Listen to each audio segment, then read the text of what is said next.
Brendan, I appreciate you being on, man. Yes, sir. I appreciate you having me. I first saw some of your content on Instagram when you had posted a video of one of your training partners who had given you a black eye and like how it happened. Shout out Jose. Yes. Right. And it was Jose in Triago, and it was like he was doing a spinning back fist, which, come on, guys, spinning shit at sparring. That's how I got inundated with you. I thought your sense of humor was pretty good. You still come across as like the old timey manly men, which is interesting. Oh, really? Yeah, that's the vibe. I like that. Is that not the vibe you're looking for? No, I love that vibe. I don't know how many people have called me a manly man before, but I like it. Well, like his content is like fist fighting at the office, fist fighting at the gym, flying on jets. I got a barbed wire tattoo. That I mean, I feel like a lot of people go more for like, I'm just like a white trash Hoosier redneck, but that's not the vibe. I like the manly man. But maybe now, like, I'll talk to you for a little bit, and maybe it might vibe. Yeah, it'll change. Don't worry. Out of curiosity, before we even talk about the content creation, though, you do work at First Form. Mm-hmm. Yep. And First Form is, for those that don't know, here in St. Louis, a major employer. I mean, you guys are in the supplement and wellness industry, which is a booming industry.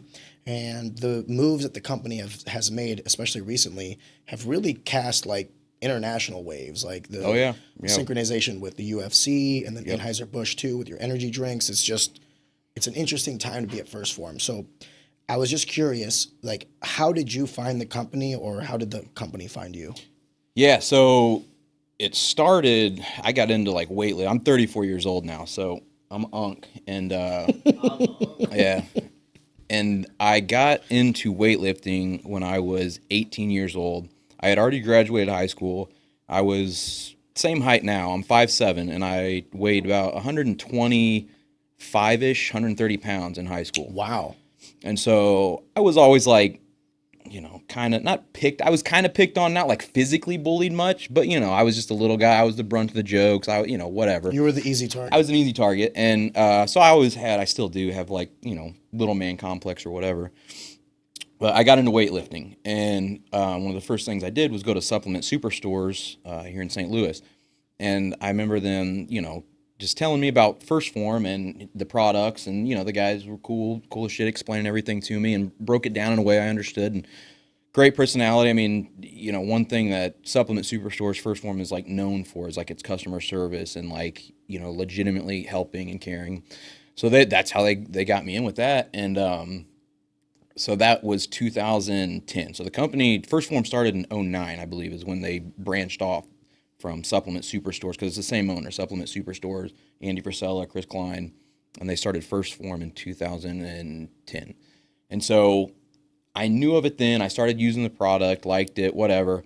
And from there, a few years go by, and Andy Frisella, his podcast, at that time it was the MF CEO, it really started picking up steam, blowing up. So I started listening to him, not really knowing too much that he was First Form, but shortly, after listening and hearing some stuff, realizing, oh, okay, he's First Form CEO and all that. So I thought what he was like one of the very first, if not the first, like OG, like kind of podcast motivational guys in business that was very like, fuck you, like, he wasn't sensitive. Like, he was very, like, in your face, like, gave it to you blunt. Like, people were, like, at that time craving it, and he was he was doing it. He was not concerned with political correctness. No. He came in. And he is not concerned with political correctness. Still isn't. Sorry.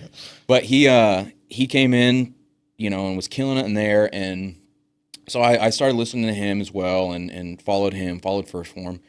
And then it would have been, I think, roughly around 2014, I actually applied. I sent Andy, I emailed him, and this is a funny story. He talked about it on the podcast years ago, but this is like a full circle thing later. But I said, I wrote him a letter saying, hey, man, I really like what you guys are doing. I like, I would really love to work for First Form, this and that, and all that spiel.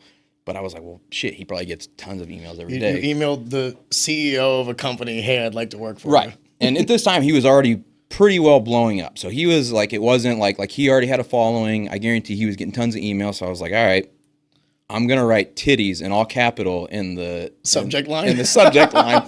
So I did. I wrote titties, just all capital, and that's all I put. And he read it and he talked about it on the podcast just how he thought it was like hilarious that I did that, and like it was like it stood out to him and this and that. And so he ended up getting me at that time you had to go through supplement superstores before you worked at First Form. And, First Form was growing but way smaller than it is now. And he emailed me back and said, "Hey, I'm going to set you up with some guys at this store. I want you to go in for an interview," whatever. Did that, made it through the first phase, went to the second interview, and that's kind of where I screwed myself. Was we were all like, there was a few of us in there, and we were talking about shit and whatever, and I basically, without saying it, told him that like I wasn't into sales and wasn't a sales guy. Oh no! And like that's that's what you're doing. You're selling supplements, so I screwed myself on that. Didn't get the job. But you were also a young man, right? How old were you? 23, 24? Yeah. Just wanted to take a second to pause the action and just tell you guys thank you so much for consuming our content.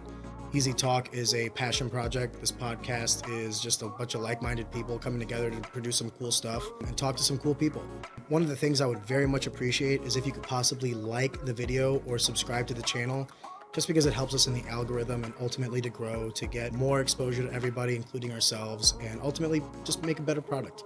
Take a second, I'd greatly appreciate it, and on with the show. At that time, I was in my early 20s. I was 22 maybe. Yeah, still I think. kind of maturing and finding yourself, figuring out. And what, I mean, who you I are. wasn't lying. I was not a sales guy. Like I was very like, but whatever. That ended up happening. So I didn't get the job. And then years later, so now we're fast forwarding. That was 2000 and what I say, 14-ish.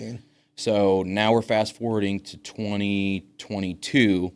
I was living down in South Florida. I was training and fighting full time down there, and I saw that they were hiring for a videographer and video editor, like a content, somebody who does like the media side of things, which is what I've done since I was 12 or 13 years old, and I was doing it down there in Florida as well. So I was like, I'm going to shoot them my portfolio and just see what they say. Not really expecting much.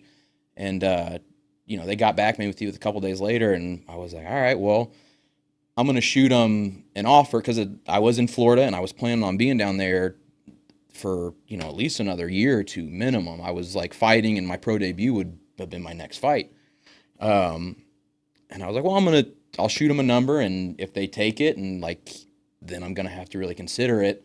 So I did. They brought me in for an interview, and they offered me what I asked, and I was like, well, with the company growing the way it is, and a company that I've always been into, it's just too perfect of a thing not to do, because all my family's up here, so I knew I would eventually move back here, just not as soon as I did. So everything aligned, and I was like, I can't, if I pass this opportunity, I would hate because I was 30 years old at the time. So when I took the job, I was around 30, 31, and now I've been here for a little over 3 years, and Working with the company. And it was the right decision. I don't regret anything. I will come back to the First Form conversation, Yep. but there is this other aspect of you where we kind of share a similarity, and that is that you also are pretty deep into martial arts. Yeah. So can you also, I know that during this time, you're applying and you're kind of finding yourself, but you're also getting yourself inundated with martial arts. So Yep. end of senior year of high school, you're $130, 5'7". At what point in time were you thinking, let's get into the cage, let's start training? Because that's I don't know if you know this, normal people, they don't tend to do that. Right. So I grew up racing motocross. So from age 6 years old all the way till I was, in my early 20s, I competitively raced motocross. So from an early age, I was very into the adrenaline, once you do that, as a kid, hitting 50, 60, 70 foot jumps where it's you're seeing your friends get airlifted out on a track, and your level of, I guess, your risk assessment it gets heavily skewed. So I grew up doing that, and it gets to a point where that's a really young. I mean, fighting is not super young man's game, but motocross is a real young man's game. If you're not racing supercross or you're doing the nationals on a high level by the time you're 20, it's Why is that, out of curiosity? I really don't know. Are there not a lot of 30? Forgive me, because I'm ignorant to this. There are not a lot of 30-year-olds in Supercross and motocross. There are 30, but I feel like I don't know. Like, I guess it's probably I feel like that early to mid 20s range is like where you see a lot of the top guys. I don't know why that is because I've always wondered that too. And there are some in their 30s, like, but Supercross and motocross is also one of those things that kind of similar to MMA, but even more so of a financial drain if you're not one of the top guys, like riding like it's an on a factory ride. Yeah, you're the one spending money. I mean, I had plenty of friends that were privateer pro Supercross racers. They were going and racing in the Supercross all around, but that was all coming out of pocket. So you're paying, I mean, your bikes, your whatever, and they would get some like help from sponsorships, like they might cut them a deal on a bike or whatever, but like your travel, like they're spending tens of thousands of dollars like every season, maybe more, to go race. So it's like it's one of those sports that if you're not in the top, you're just spending cash. You're spending cash. So and as far as like the physicality of it goes, I think maybe it has something to do with being younger and having the endurance, because it's a different style of endurance. It is cardio heavy. I mean, they've done things where you're running 180, 190, beats per minute heart rate for 30 minutes and 2 laps or whatever it is now. And then outdoors, like you're in the heat. So there's a huge, like a lot of people think you're just sitting on a bike twisting a throttle. No. Like the physicality of motocross and supercross is like probably one of the toughest sports in the entire world. Like it's crazy how like these guys are. If you had started that relatively young in age, when you came to around the age of 20, I'm assuming you left that sport, right? Yeah. Was that bittersweet for you? Can you walk me through that? Yeah. You spent 8 years kind of devoting to this. Right. And now you're sitting at this precipice thinking like, okay, is this over? Like, is this done with? I mean, what was that like? Yeah, for me, it was a slow burnout, and we were like we were pretty heavy into it, but we weren't as heavy as a lot of these kids are. Like, we would go to probably races, like we had an RV, a trailer, and we'd travel around like during the season every other weekend, sometimes every third weekend, whatever. So even though we were like pretty heavily into it, like there was families doing it like every single weekend all year around. Like we couldn't afford it. Like we just didn't have the cash to do it that much. So that was a big thing, was a lot of these kids that get really good and end up, going pro, like they are doing it. Even though we were doing a lot, they're doing it a lot more than we were. So that's a huge part of that industry, is like, you have to be willing to take a huge financial hit while you have kids that are like, you're supporting and they're racing. Like it's part of it. Like there's some sponsorship for kids now and stuff that like help, but you're going to be dumping a shit ton of money into it. So knowing that, the older I got and the more I saw like some of these other kids that were just racing like all over every weekend nonstop, like I started to realize like in my like early teens and stuff, is like yeah, like I don't know if I'm going to be able to do that, because again, like we just didn't have the money. Like we couldn't afford to travel that much. My dad couldn't miss work that much, all that. So it was never like, there was never a real defining moment of like, oh, this is it. And like I was sad and, crying and whatever. And it was more of just a slow fizzle out to where, by the time I was 18, 19, 20, moved out, like I kind of realized, like, all right, I'm not going to be a supercross racer. I'm not going to make money at this. Like it's a passion. Like that was my first love. I mean, me and my brother, like, that was our lives. Like even when we weren't at the track, we were at home. We had a little track in our backyard riding. We had all the moto movies. We were watching them every day. We had, MX vs. ATV, all the game. Like that was just, motocross was all we did. So there was like it sucks, man. I would have really liked to have done that, but it was a slow enough trickle. There wasn't any like hardcore, sadness, if that makes sense. Yeah, no. I mean, I recently gave up martial arts myself, and it was a very similar mindset where I wouldn't say that I've done that too now at this point. Yeah, yes. I hate to say it out loud, but yeah, I mean, I'm 33, so like, if the goal is to make it to the highest level, my time has come and gone. You know what I mean? And there's another question I have, and that is, one of the things that I've had to wrestle with once I kind of stepped away from competition and martial arts. I'm not done with martial arts, but in the cage competing, those days are behind me. Yeah.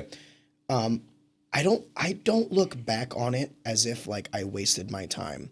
I Oh, do no. look back on my time spent in martial arts thinking, I learned so much about myself. I Yeah. learned so much about the world. Yeah. I met so many people from so many different walks of life that even though I didn't necessarily hit the goals that I wanted to on an individual level, the amount of like the abundance of opportunities and moments that I received from this, I was very grateful that I did it. Yeah. I'm curious with motocross and supercross if you felt something similar or Yeah, how for was that sure. Oh, for departure? sure. Like it's the same for both. I look at growing up racing that again, it's back to that mindset where the confidence boost of being a kid and racing, like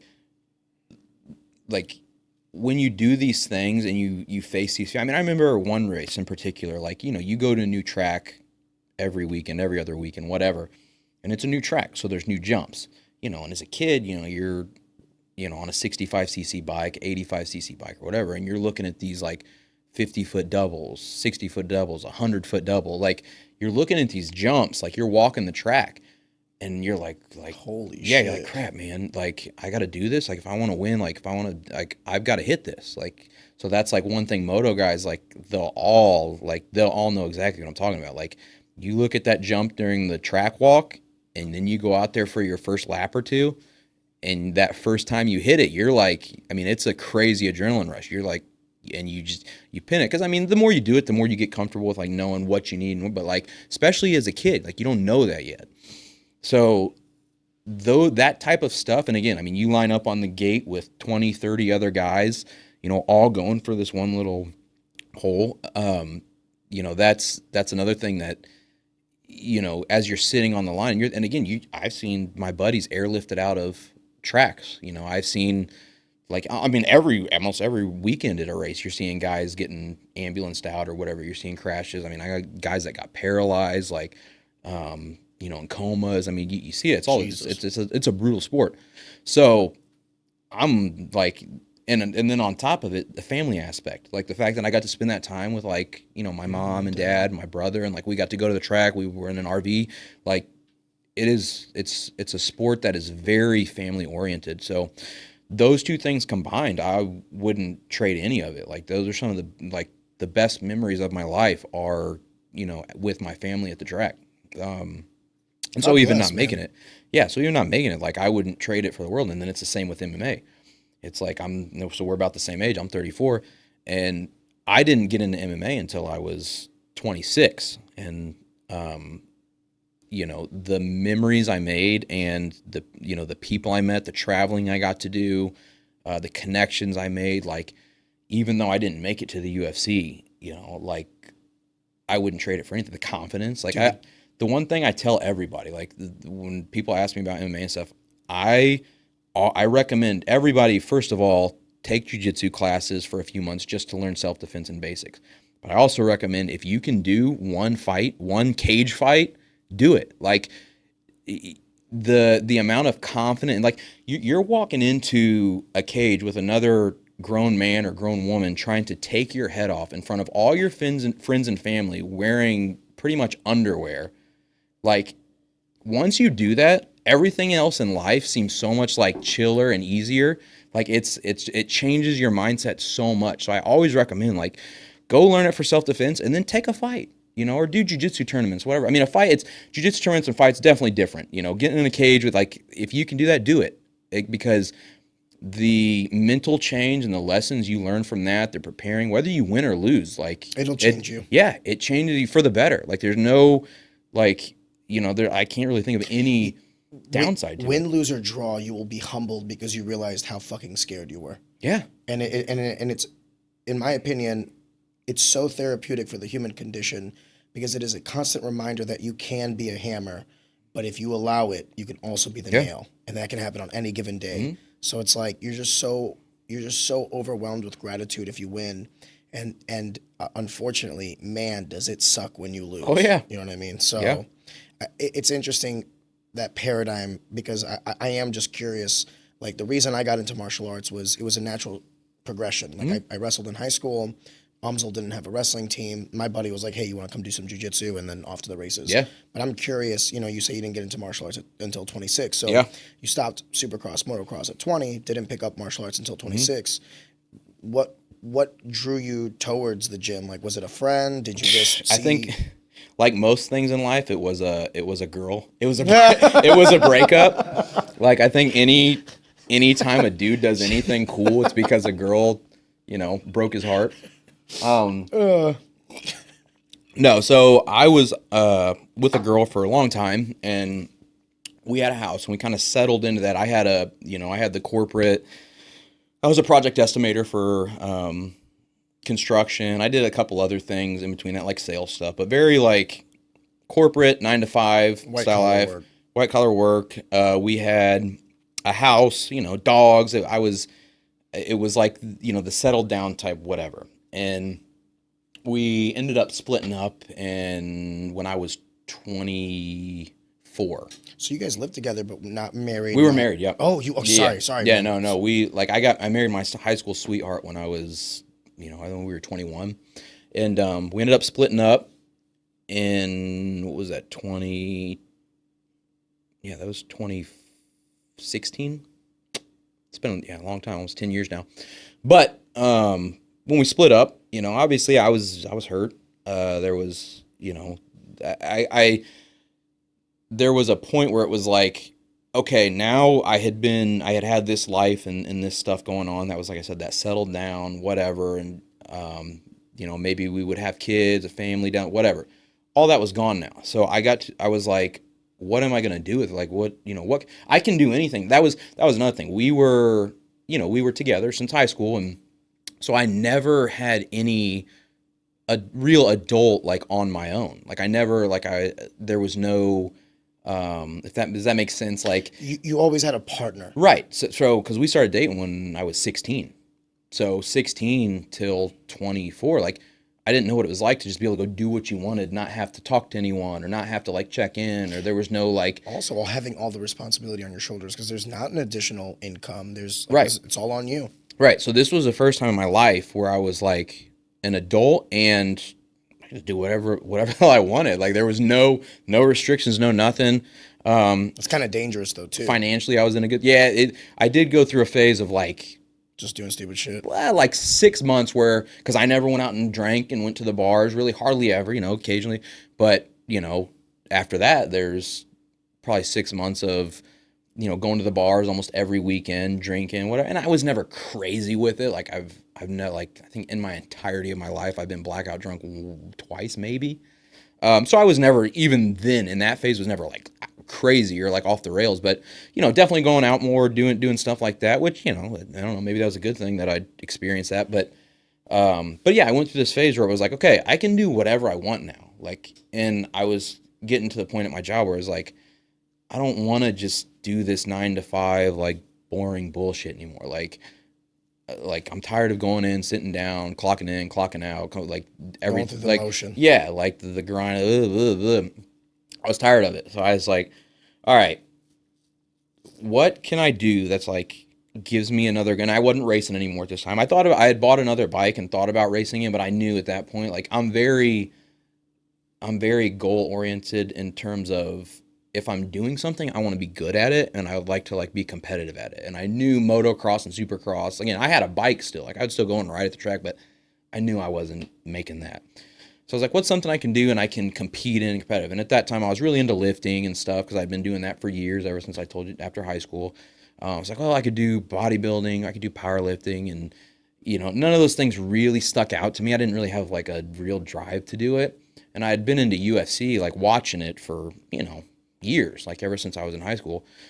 And when I was in college, I took it Finney's MMA. I took a few, like, jiu-jitsu classes and Ezra Lennon? Yeah. Yeah, so back when he was here. He's legit. Yeah, I took some classes with him and Ben Brown, like, while I was in college, and I really loved it, but it was just, I was in college, and I couldn't dedicate full time to it or whatever, and didn't do it for years, but I said, I'm going to get back into MMA. Like, I want to get back into jiu-jitsu and all that stuff, and I didn't really have too much of a focus on fighting. I just wanted to learn it. I wanted to get more into it, have it for self-defense. Was there any part of you that wanted to get into it to possibly meet people too? I think that could have been part of it. I mean, I don't think it wasn't at the forefront of my mind, but like, you know, I was at a point where it's like, okay, you know, after going through the breakup, you know, I had friends. Like, I was real big into the car scene, so you know, I would go to a lot of car meets, whatever, and do all that. So I had a lot of friends in that aspect, but so I don't really think it was too much. Yeah, I don't think I wasn't really too worried about the community because I wasn't lonely. I didn't feel like sad or alone. I'm glad that you said that word though, because that is, I have some friends, majority men, that whenever they come to me, and usually I think it's like post 30, I don't know if it's like we all start to kind of look internally about like the inner circle, outer circle kind of things. But I've been approached by like some men that are like, I just don't have as many friends. It's an epidemic. I mean, that's another tangent we can go off after this because like it's very real. Yeah. But my go-to all the time is go do jujitsu. It's like go do jujitsu because you're gonna meet a wide berth of people. You're gonna have you can meet the doctor, you can meet the stoner, you can meet the high school wrestler, you can meet the old guy. You know, it's like you're gonna have. You walk into a jiu-jitsu gym or a jiu-jitsu school, you're going to meet 30 different people from 30 different walks of life. Yeah. And you might not get along with everyone, but what you will do is build this kind of camaraderie because you're kind of brothers in arms in a similar aspect, and you'll start to kind of gravitate towards the few guys that think and act like you. And I just think that in an age where it is getting more and more difficult to have like those, this is going to sound like, you know, super sensitive and stuff like that, but it's the truth. It's like we don't have as many close proximity relationships. So anything that you can do that's like two birds, one stone, like I can learn a physical martial art that I can defend myself with. I can get myself into shape and you know, increase my T levels and endorphins and all these other things. And I can get the social aspect out of it. Why wouldn't you do it? I recommend it to pretty much everybody for different reasons. Women, self-defense and the social aspect. Men, self-defense and the social aspect. I think that all humans should learn a martial art. It doesn't have to be jiu-jitsu. It could be boxing. It could be wrestling, whatever. Pick your poison. But I would recommend martial arts to anybody. Yeah.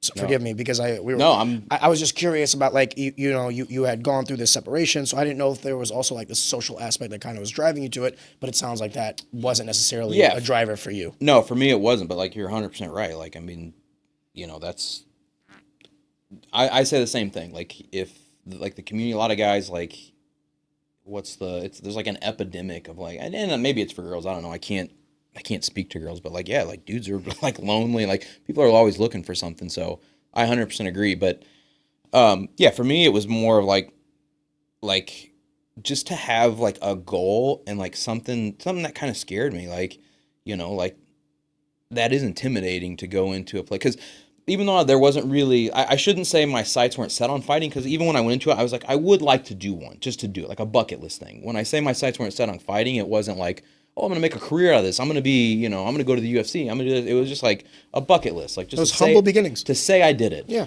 So I walked in. First person I ever met at St. Charles MMA was Matt Ricehouse, who's like an absolute crazy wizard in jiu-jitsu, like still to this day, one of the best jiu-jitsu guys I've ever, and I've trained all over the country now, like one of the best guys ever. So he was the first guy. I showed up, I was sitting out and he was... Did you start at St. Charles MMA? Yeah. Forgive me. Okay. Yep. So St. Charles MMA, Mike Rogers. That was the first interaction really. Outside, like I said, I was at Finney's for a little bit, like in college, just doing some stuff. Yeah, but this was when you started to think, maybe I can compete. This is when I got sucked in. Like it became my life. So Ricehouse is sitting out on the hood of his car or something, like the gym was locked and they were waiting for like Rogers or somebody to get there. And I was like, hey man, like, you know, I've never done like this seriously. Like, I'm just curious, like, how's it work? Like, he's like, yeah, man. And, like, he was super cool, super inviting. Like, come check it out. You know, these are when the classes are, blah, blah, blah, blah. I was like, okay, hell yeah. And I think that night I went in and watched him roll for a little bit or something. So I come back like a couple days later to just jiu-jitsu and then boxing. So I started out just jiu-jitsu and boxing. And, you know, I fell in love with it, like, almost instantly. And I was just getting my ass beat. Like, I was just, like...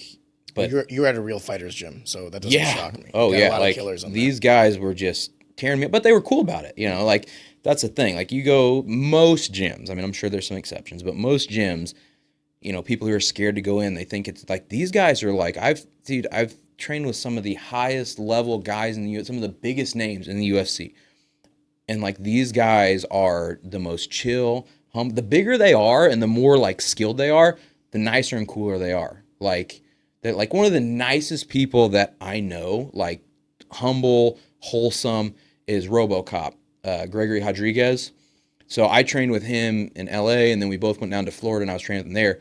And you know, he's just a killer. He's at what? He fights at 185, I think, or whatever. Also just knocking people out. Oh, he's crazy. Like he looks I have no idea how he makes 185. He looks like a scary, just freak of nature. But he was like one of the nicest, most compassionate. He's a Christian guy. His faith, like nicest guy you would ever meet in your entire life. And it's like that's how it goes. Like Gilbert Burns, same way. Like these guys that are at these high levels, like they're just cool as shit. So anybody wanting to get into the sport, like pretty much any gym you go to, like they're gonna be accepting. They're gonna welcome you in. They're gonna want to help you, and that's how it was at St. Charles MMA. I went in there, and you know they would beat my ass, but they'd say, "Hey, here's what you do. Here's how you change. Here's whatever." You know, so and you'll understand this. The way MMA or jiu-jitsu or whatever works, it's like a timeline of like, okay, you start just getting your ass beat, just you're getting submitted, you're getting pumped, everything, whatever. Then you get to a point where you're just defending yourself. You're not submitting anybody. You're not hurting anybody. You're not doing any offensive stuff, but you're surviving. Then it gets to the point where you're surviving, but every once in a while, you catch somebody. Every once in a while, you get somebody in a choke or whatever. Then it gets to the point where now you're the hammer a lot of the time, whatever. So I went through that cycle of, you know, just getting my ass beat to where it's like, oh, okay, now, and I mean, I was still getting my ass beat all the time, but it's like, at least now I'm able to put up a fight with like high level guys or get a submission here and there on a high level guy. And that's when you really get hooked. Oh yeah. That's Progression when is addicting. Yes. That's when and I was training when I first went into St. Charles MMA, I was training probably 5 days a week on average. A lot of times 6, sometimes even 7, but I would say on average 5 days a week for anywhere from 1 to 3 hours a day. It's like a part-time job. I became so obsessed with it. And what happened was after the first 2 or 3 months, I did my first jiu-jitsu tournament. It was like a Naga one. I think I don't know. I think I won maybe one match, lost one, like whatever. And then I did another one right after that, and I won or got set. Like I like podiumed or whatever out of a good sized group. And when I was a white belt, and so then you're like, okay, huh. Then I took a boxing match. Got my ass kicked, and I was like, oh shit, okay. But then I took an MMA fight. I didn't get my ass kicked, but I lost my first MMA fight. And then I was winning. But in this time I was winning jiu-jitsu tournaments and whatever. And then I won my first MMA fight. I won by, I think it was a first round TKO. And that was when it was like, okay, this is cool. This feels really good. And at that point, still didn't really have any plans to I didn't want to go to the UFC or be, whatever. But then I won my next fight. I think that one was a decision, a unanimous decision. Then I won my third fight by a first round TKO. That's when I was like, okay, maybe I can go pro. Maybe I can do something here. And, I started training, I was training with, all the pro guys at St. Charles, which it's funny. I've been, I did some time out at Black House MMA out in LA and I trained down at Sanford for a little bit with some of the guys. Only there for about a year, Kill Cliff Fight Club. But St. Charles MMA was the bulk of everything. And those guys, you hear these other big gyms, they're known for their fighters and stuff, but man, the talent here locally, some of the hardest rounds, some of the toughest guys have been local here. So, getting to train with these guys and then realizing they were still beating me up, but I was holding my own. I was able to make them competitive. I was able to move and do this. So that's when I started thinking, okay, maybe I could go pro.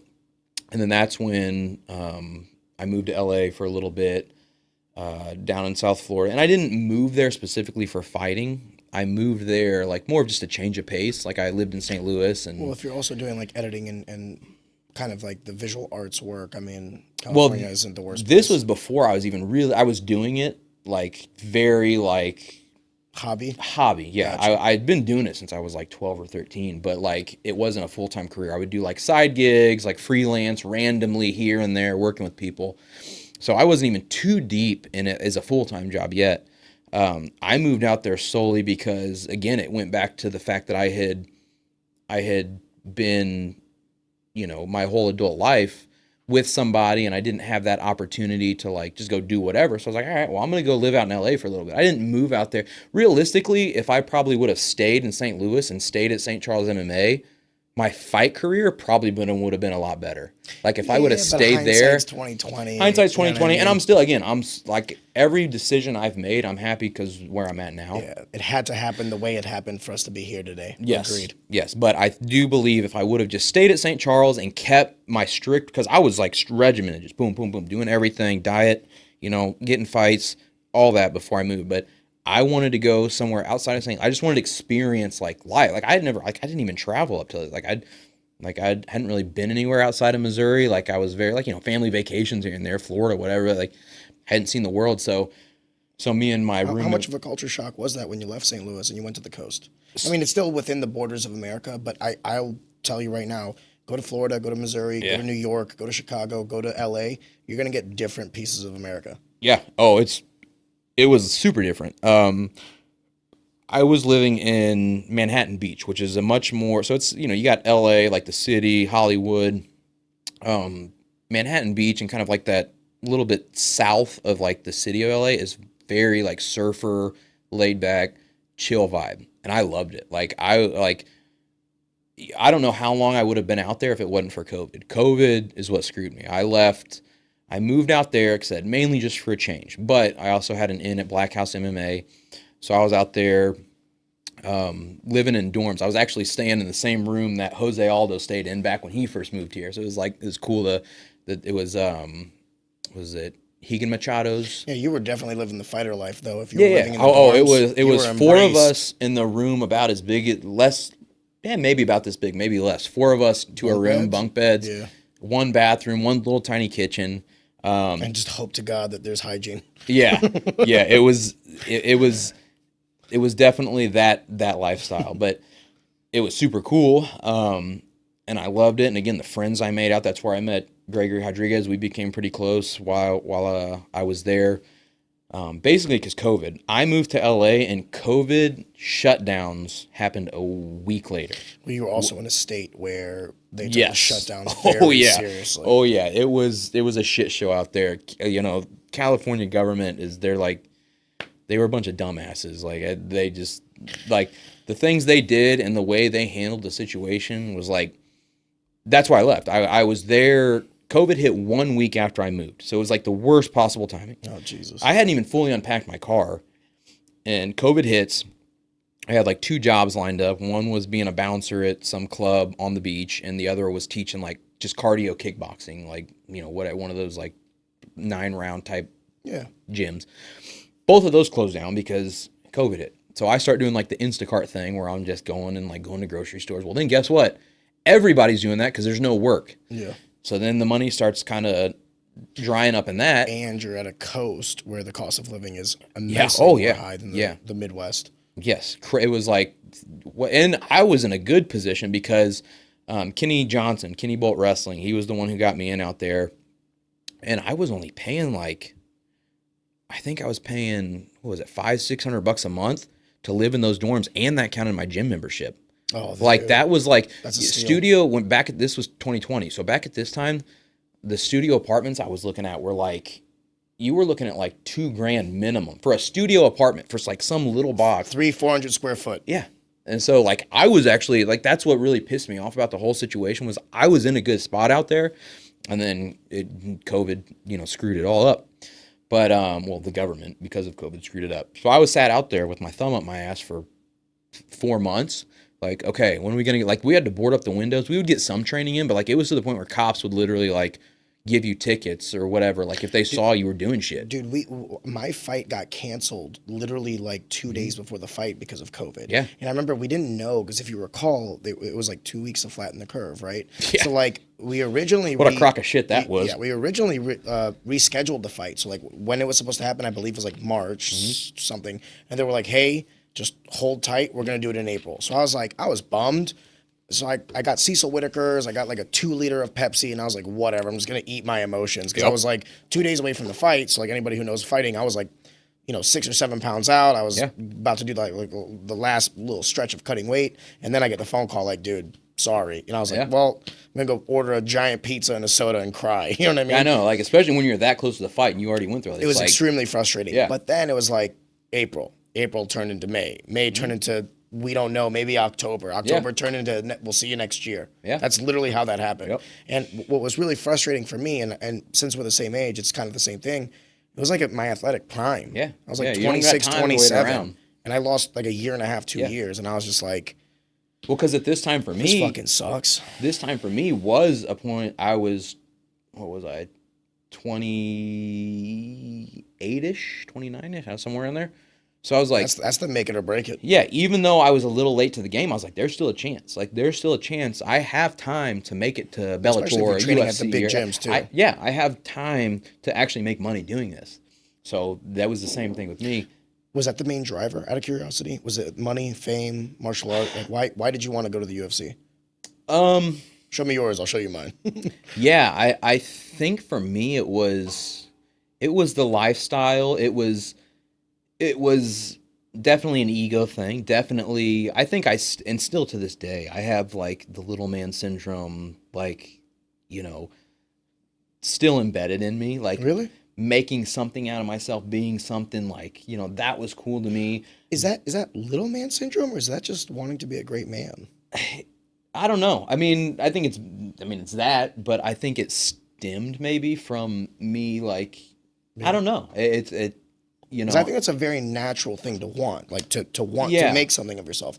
I wouldn't think it has anything to do with like, unless you tie it to it. I think I always had this thing in my head where it was like, I just wanted to be like the man. Well, I wanted to be tough. Like I wanted, I wanted to be, and not in a sense where like, not in the sense where it's like, oh, I can hurt somebody else or I'm tougher than them, but like to where it's like things won't affect me. Like I think it was I don't know, like maybe a subconscious or deeper thing of like, what's like, because I remember even thinking like, what's the toughest thing that I can do? Like, what's the hardest thing I can do that like kind of makes me the most badass? And that's when I was like, all right, I'm gonna try MMA. I'm gonna get into that. And I still think outside of like being like actual like combat military or something, like MMA is still like, I mean, that's one of the toughest things, like the most brutal badass things. It's still a sport and it's still a game in the end. So that's why I say like guys who are actually combat military police, that's obviously life or death tougher, but that's not MMA. But it was just one of those things where it's like, what can I do that's like badass, tough? And I don't know where that stemmed from. I don't know if that was the little man syndrome proving something. I don't know. I don't know why that did, but I think that was... I had very similar, because we're about the same frame. I'm also 5'7" myself. I had very similar thoughts, like, but it wasn't as if I was trying to prove anything or that I had like anxiety. It was more of like a primal, like when I was in high school, no one knew how to fight. So like if I ever got into a fight, even though I don't know what I'm doing, they don't know what they're doing. Right. But then as I was getting older and the UFC and WEC started to become like more prolific, I was like, oh man, there's like dangerous people out there. Yeah. And as an adult, like I'm courting women, and it's like, well, one of my jobs now is to protect. And I'm 5'7", $160. Like if I don't know how to protect myself, how am I going to protect anybody else? Yeah. And I also don't want to be that guy who has to always resort to a gun. Right. Because like a lot of cases will get diffused just from intimidation of like possible physical harm. Yeah. And I will say this till I'm blue in the face. The ears are one of the best deterrents of a fight, ever. If you want to deter conflict, be good at combat. Because there's no easier way than... Nothing is more intimidating than when there's escalating tension and you have someone in front of you who's insanely calm. Yeah. Like... And that's why it's like, saying, like I was saying what is going earlier, on here? Why is this guy so comfortable? Yeah. The guys that are best at de-escalating are the ones that can actually win and do the harm. Those are the ones that are like, that's just how it is. If you're about to get into a physical altercation out in the streets, quote unquote, and you got a guy who's like actively like, please, I don't want to hurt you, don't do this, listen to him. Yeah. Don't do this. Yeah. You're going to get hurt. Yeah. One of the coldest like threats I ever heard was actually from a black belt that I trained under. And we were at patios, and the guy goes, I don't want to hurt you. I don't want to see you in the hospital. Don't make me be that guy. Mm-hmm. Like, he was pleading with this guy, please, like, stop. I don't want to hurt you. I remember Spoiler warning, he did not listen. An old video I saw of, Jiu-Jitsu. Yeah. So, well, I remember watching a video years ago of him talking about he was at a bar and the guy was like, being a dick to him or whatever and started wanting to fight. And he literally pulled up like his last fight and was like, hey, I don't want to fight you. I'll buy you a beer. I just want you to know, like, I'll fuck you up. Well, he didn't even say it. He said, I just want you to know this is me. And like showed him like pictures of him like with his hands up in the cage. He's like, I just want you to know that. And the guy was like, and then they became like, he like shook his hand and bought him a beer. It's just funny because it's like, he was like, hey, like, I don't want to, but I'm giving you like the opportunity to like, let's just be cool. And here's the problem though. Like 1 out of 10 guys will look at that as like, they want to kind of test your oats. Challenge. Yeah. They're like, well, fuck it. Especially when they're drunk. Because they're like, if I get my ass beat, I got my ass beat by a fighter. But what if I beat his ass? Yeah. Like, I'm the man of the night kind of thing. Yeah, it's a race, bro. It's a race to the bottom. Yeah. But I mean, if you know men, it is what it is. Yeah. It's just an interesting paradigm. But it's something that to go back to the original thing we were talking about, like small man syndrome and all that stuff, I don't necessarily think that like the way you're thinking about progress within yourself is tied maybe to your stature. I think that's like a general thing that all men should kind of innately have within themselves, especially if, I don't know, maybe I'm making assumptions. I'm sure you do want to get married again and have kids. Yeah. Maybe I'm wrong. I don't want to assume. No. Well, one of the things that come with that is protecting and providing. So it's like Jordan Peterson said it best. He's like, you can't be peaceful if you don't have the propensity for violence. Right. You have to be able to be violent in order to choose peace. Yeah, and I mean that's a huge part of it. I mean, but then you said you got bullied when you were little. Yeah, so I think that was Well, I think it was a catalyst. Like I'm so much more confident now as far as like, dude. It's also too the fact that I'm not married with kids or anything or don't have like a family to take care of. Like, I don't get worried at all about my safety. Like I go into any situation and it's like, whatever. Like I know that I'm capable enough, and I'm I'm old enough now. And if there was a day where street fighting, hell yeah, like I was down for it. I loved it. It's fun. I enjoyed it. Now it's like, all right, I know it's not smart, whatever. But there's a level of like, knowing that you can handle yourself to where when you do go in and like it's just a confidence. Like it's not in a cocky way. It's like I don't worry. So that once you start getting that feeling, that becomes addictive. So that's like when you start training or whatever, like, and the better you get at that training, the more you'll have that confidence. So I think that's the biggest thing that I ever took away from MMA and fighting and training and jiu-jitsu and all that was just the confidence. Like I'm not worried. And then I actually think it's a little bit more than that, though. I think confidence is one factor. I'm going to say something I'd like to hear if you agree with me or not. But I think it's also like society and how docile we are as men because of society. So like, previous generations of men would used to rape and pillage and do all the things that they would do. And because of the way our society is structured now, we repress a lot of those like fight or flight circumstances. And the truth of the matter is men who have never been punched in the face or never like been in an altercation, like a physical altercation, they'll never admit it, but deep down they have anxiety and stress about if that ever does happen. Oh, for sure. Because it's just like anything else in life. If this is the first time I'm doing it, you're like, oh my God, what am I doing? And like you're so mechanical and all these other things. And the thing that'll happen with training martial arts is you go from like being afraid of being hit in the face to like, okay, well now I know how to be hit in the face. I know that sounds stupid, but there's a science to it. Now you're like, how can I time this in order to get my offense off? So now what you're calling confidence, like out in the streets, I don't necessarily think it's confidence. It's just that you no longer have this subconscious anxiety and stress about altercations that could happen because you've been there so many times in a 100%. Controlled environment that you're like, now, if this happens, like, what's the worst? He's going to punch me in the face? Yeah, confidence is a byproduct of that, yes, doing that. But I think that's a thing because I also think that that's one of the reasons why men create altercations. It's actually not because they want to like cause harm or whatever, but it actually comes from fear.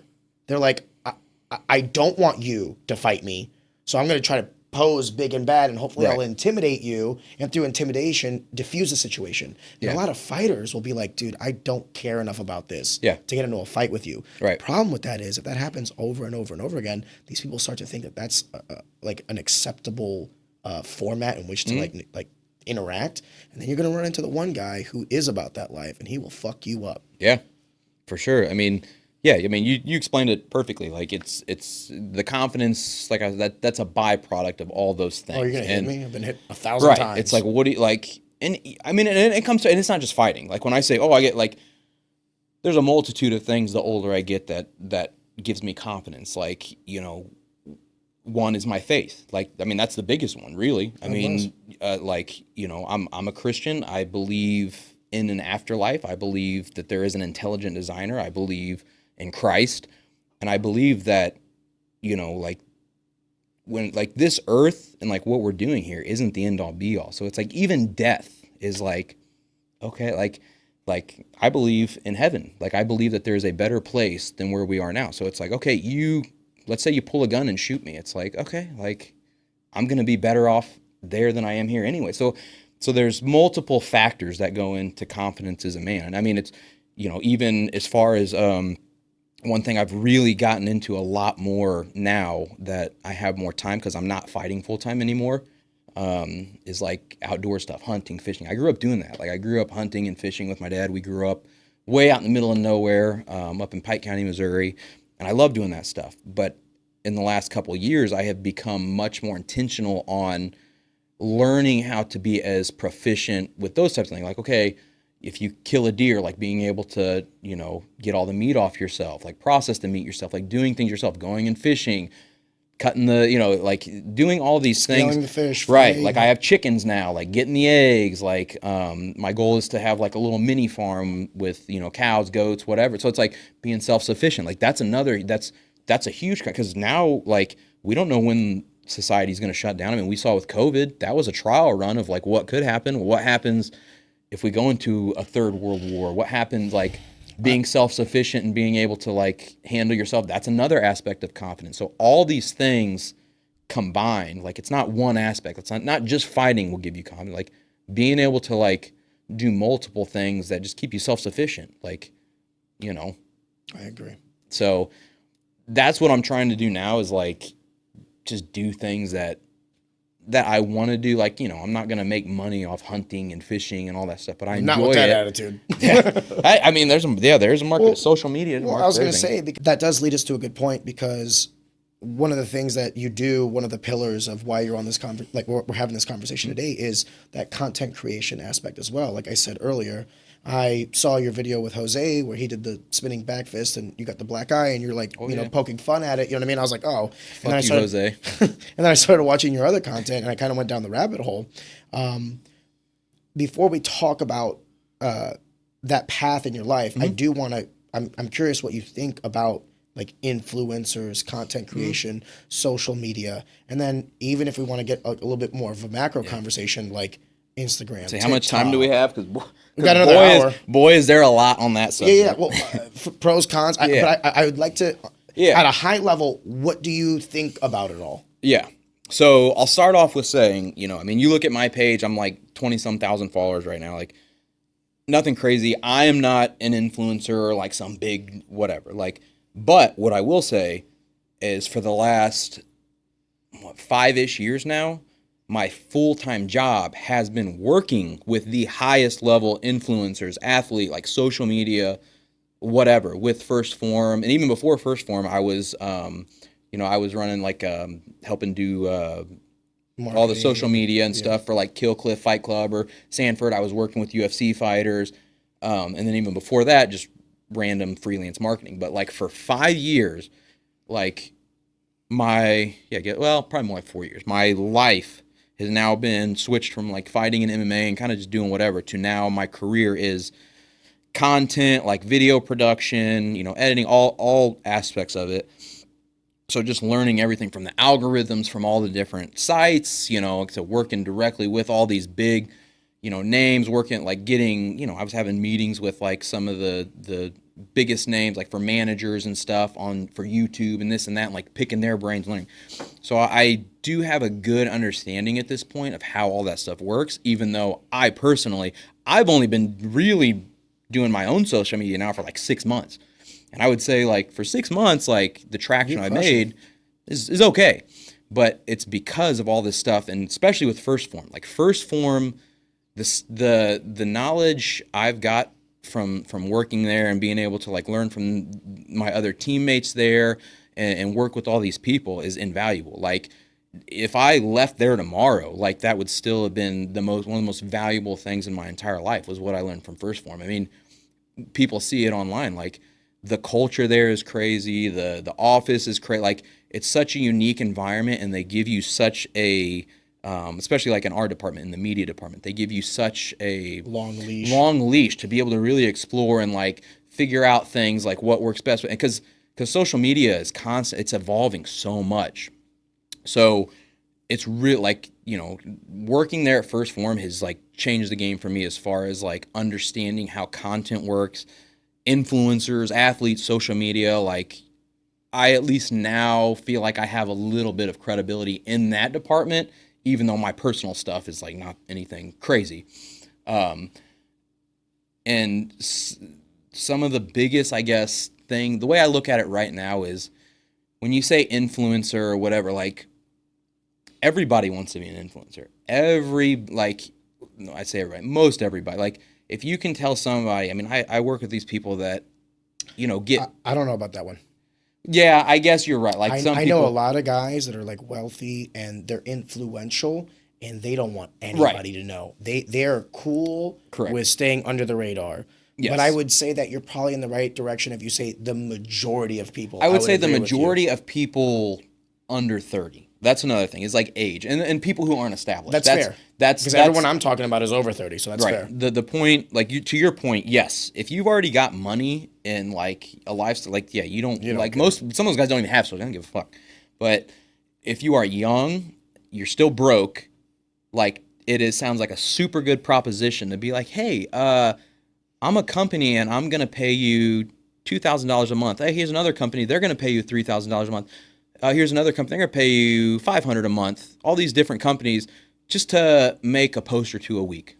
To like, you know, you go do whatever you want. You live whatever lifestyle you want. You just make sure you throw my product in. Like, that's a pretty good deal for like 95% of the population who doesn't have money. Dude, you know, who's not $1,000 a month. You're like doubling a lot of people's income. Yes. So with that created an ultra saturated market.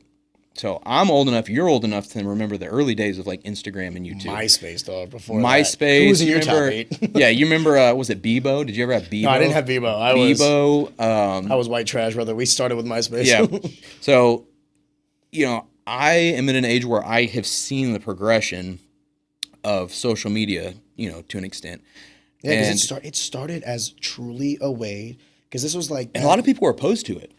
Even back then? Yeah. Oh, yeah. When it first started, I remember being like, I remember when Instagram came out, I don't know when it came out, but when it started getting popular, I was like in high school, like maybe a freshman or something. Like, and I remember like being like, all the dudes were like, oh, that's for girls. I'm not showing pictures on, that's gay. Like, yeah. I remember that. I remember those conversations with buddies. Same with Snapchat. Oh, that's for girls. Like, there was like this, you know, stigma. Yeah. There was like this, like, you know, people thought social media was corny, whatever, and it wouldn't take off and whatever. Well, boy, were they wrong. Yeah. So what I see now is it's such a super saturated market. And when you say influencer, there is a negative stigma to that in some cases, but like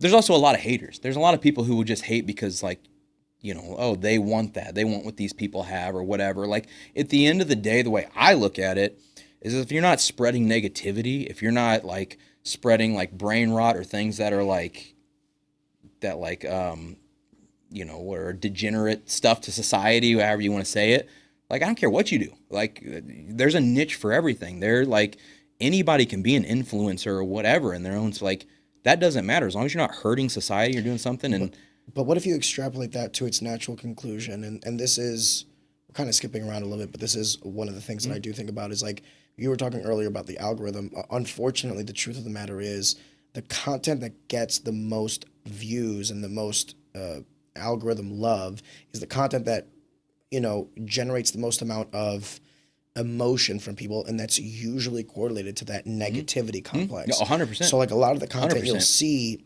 people Drama. Yeah, especially now with like politics and everything, and I feel like the majority of what I see on social media is not like to uplift or to say like, hey, I'm going from 1 to 2. It's more to damage. Yeah. It's more to take someone from 2 to 1. Yep. And I feel like that's a race to the bottom. And I would agree with you about like the trajectory and what social media used to be versus what it was and what it's becoming. It used to be a way to truly keep in touch with people. Yeah. This was before like everybody had a cell phone, and back your when you aunt could, and uncle on Facebook and your cousin. well, no, even that is like even more because like remember like back in the day, dude. I remember like if I had a cell phone and I couldn't make phone calls until after 9 or on the weekends because we didn't have the minute. We didn't want to run the minutes. Every text was however many cents. So then what would we do? We'd get on our computers and we'd get on MySpace. Yep. Like, hey, buddy, and it was just a way to keep in touch until at least later. Yep. And then as technology kind of advanced, then social media went from that to more, what I would call like marketing. Like it became more people were highlight reels. Well, people were like running their businesses out of their social media. Like, by the way, here's my website kind of thing. Now I feel like it's only getting to the next level of that where it's social media now is not even, I wouldn't even call it social media. I would just call it another way for people to market, like direct to consumer marketing. That's what I would call social media at this point. Yeah, and that's a huge part. I mean, I work for a company, like we sell stuff. Like that is a huge part of, and anybody who like, well, first of all, back up to your point where things like people are negative on it and stuff. Honestly, I think overall social media probably is at this point probably is a negative to society. I don't know for sure, but if I had to guess, I would say it's probably done more damage than good. You want to know why I disagree? Because during COVID, if it wasn't for like independent news sources, if it wasn't for social media, if it wasn't for these avenues, and they tried their hardest to censor it, they tried their hardest to like keep it under. If it wasn't for social media, if it wasn't for these avenues in which to get news from different sources, the gatekeepers of like, cable television and all this other stuff, they would have been able to run rampant with certain propagandas as they would have. So like, while I agree that social media is like this double-edged blade of like, it can easily be used to propagate, misinform, and all these other things. Could you imagine if we had to go through COVID again, but we didn't have, we only had Fox News, CNN, MSN. Yeah. That's all we had. Yeah. Could you imagine? Yeah. Dude, we'd still be in a mask. I'd be 6 feet from you right now. No, you're 100% I'd be 16 right vax. on that. One more jab for a cure, boys. Yeah, it's just one more. Just one more. 2 weeks. I'm growing a 2 weeks. tail. 2 weeks to spread the finger out of my slow chest. the curve. No, you're Small price to pay for safety. You're 100% right with that. My thing is, I just don't know, and I could be wrong. I just don't know how much that outweighs the negative. Like, because you look at the negative side. One of the negative side to me is, well, a couple of negative sides is that now people are constantly like just doom scrolling all day. You're just in your phone. And I'm guilty of it too. I'm not preaching. I'm saying like this is stuff I deal with too. I think that's one aspect of it. I think the comparison aspect of it, like people, it's a highlight reel. People comparing themselves to everybody else. People seeing what everybody else has, like being like, you become very like, what's the word, covetous, or like you want more. So that's something I struggle with too. It's like I see what's out there. I see natural greed. Yeah. So that's an aspect of it. What if I were to throw a different paradigm in that? That actually our generation is no different than the previous generations. The only variable that changes is technology. Because the previous generation, when they would get off work or like whatever, they would sit down in the living room and they'd watch TV until they go to bed, right? The only real paradigm difference is the fact that we have this phone in our pocket that we can access social media. If we didn't have phones and like you could only access social media from a computer at your home, this would cease to be an issue. The issue isn't really social media. It is the ease of access that we have to so many of these apps that allow for us to be like blinded or propagated or distracted from the real world. And what we need more than ever is like a little bit of discipline, but we are the first generation of human beings that have had to come up to this problem. and we're figuring out in real time. If the previous generation had phones where they could watch, Cronkite on their phone while they're going to work, they would have done it too. Right. They just didn't have the avenue to do it. And then it slowly progressed to, like, what's the problem? Is the problem Instagram, or is the problem that I can access Instagram whenever the fuck I want to? Right. Like, how much of that? It's a pie chart. Yeah. Like, obviously without Instagram, then we don't have the problems, right? But without the phone, and if I could only access TikTok from my home computer at home, well, then I'm only on TikTok for an hour a day, maybe. Right. Yes, the ease of access. Because, it goes into the porn debate. Like, there's all these things that are, like, the ease of access and the dopamine. So, like, I can't go too deep in this because I'm not well versed on it. But, just seeing, like, surface level videos talking about, like, have you ever heard of, like, a dopamine detox? Oh, yeah. So, like, people who, like, they claim, and I haven't even done it, and I would like to do it, but, like, if you take 7 days, like, not on your phone, like, except for, you get on for, like, 5 minutes just to check, like, messages, make sure nobody's calling you, whatever, emails, okay. But, like, you do that for 7 days. You stay off scrolling. You stay off TV, whatever. Because you even brought up TV. Like, TV, technically, to me, I don't know what the negative to positives outweigh on TV. Like, it could have been that TV was bad. Like, all these things lead up to something. It's a progression. So, the dopamine detox, it's like they claim that if you just get rid of this stuff for 7 days, all, like, little remedial tasks, little thing like doing the dishes, like little chores, going to the gym, like they become so much more satisfying to do. Like, I don't know, I haven't done it, so I can't say, but can I criticize that for a second? Well, the point of it is that this constant hit of dopamine, like anytime, you don't have to technically ever be bored because you're constantly being flooded, and not only that, you're being flooded. Like, look at the timeline of things of, like, okay, when you had social media, then you had, like, YouTube, then you go to Instagram, and now Vine was a thing for, but, like, TikTok, they keep getting shorter and shorter and quicker. Like, that's what I notice with, like, my videos. Like, if you can keep them quick and concise and keep them super entertained for those 30 seconds, cool. Everything's algorithm.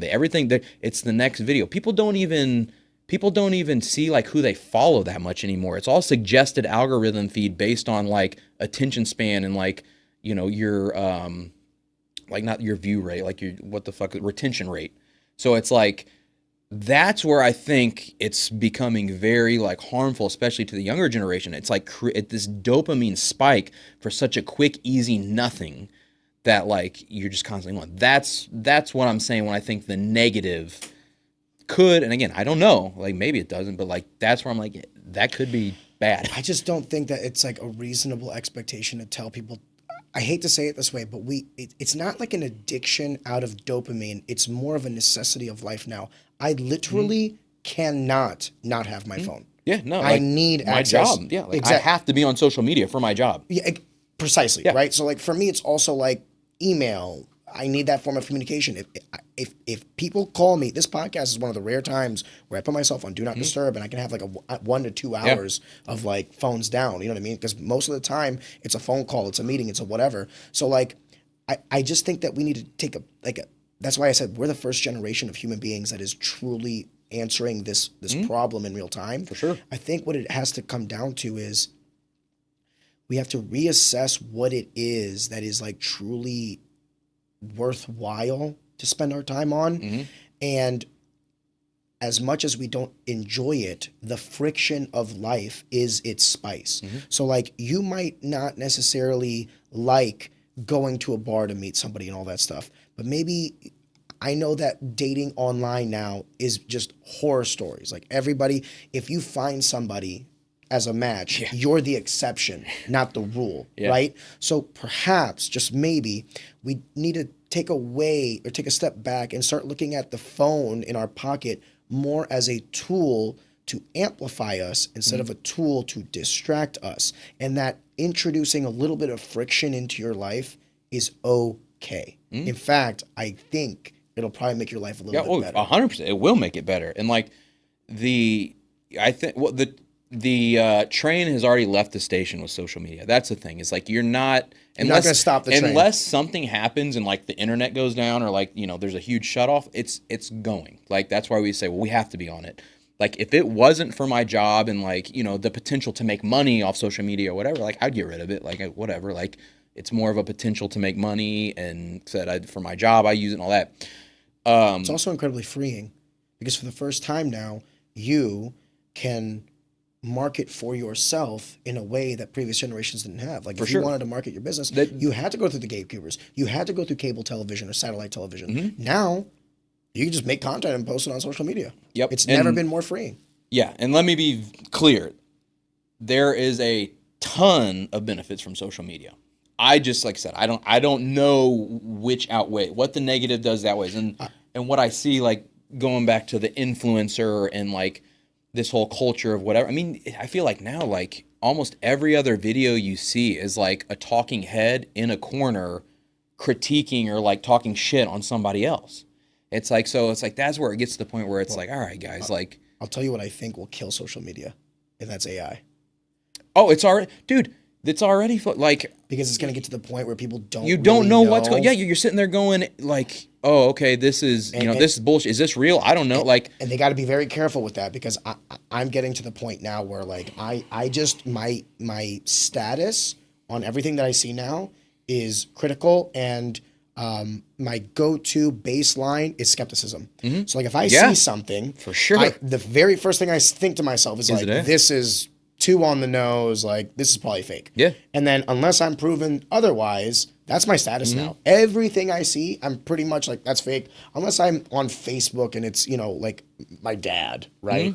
Like people that I know. Yeah. If it's people I don't know, I just instantly assume that it's fake or it's a deep fake or it's some sort of AI generation. That's where I go to. And the problem with that is we're at the start. Yeah. Where's the natural conclusion of that? How long has it even been going on that we didn't even know? The dead internet theory, where it's going to be bots talking to bots and no one's really using social media. Yep.